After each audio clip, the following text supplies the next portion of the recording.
peuple d'Israël. Le Seigneur a pourtant montré sa puissance à ce peuple. Il a fendu la mer Rouge en deux, il les a fait traverser. Et il a demandé d'avoir confiance, ils vont arriver là où coulerait le miel et le lait en abondance. Un pays où ils n'auront plus ce stress et cette façon de raisonner comme des esclaves, comme ils étaient en Égypte.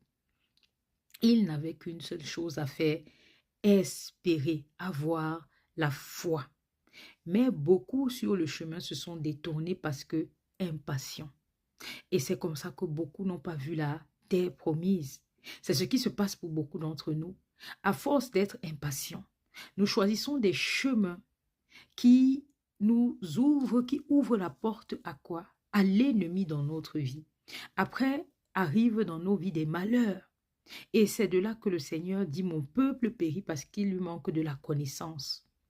Parce qu'en réalité, les malheurs que vous vivez dans votre vie ne sont pas les malheurs que le Seigneur a voulu pour vous.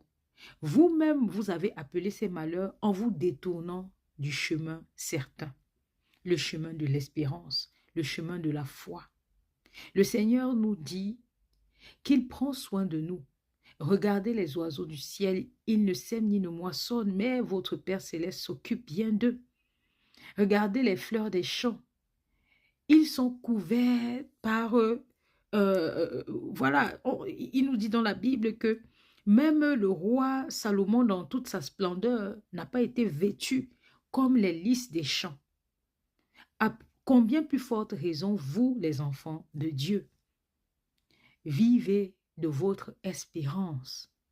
Parce que si vous êtes sur le chemin de l'espérance, la patience et l'Esprit de Dieu, les deux ensemble, vous mèneront à la gloire du Père et vous goûterez à toutes ces grâces au point où il vous dit demandez jusqu'à ce que votre joie soit parfaite. Mais pour cela, il faut la patience et vivre avec l'Esprit du Seigneur, le Consolateur. C'est pour cela que, pour terminer, je vais vous lire Romains 15, verset 4. Or, tout ce qui a été écrit d'avance l'a été pour notre instruction, afin que par la patience et par la consolation que donnent les Écritures, nous possédions l'espérance. Vous voyez, tout ce que nous résume la Bible, la parole de Dieu, nous enseigne à être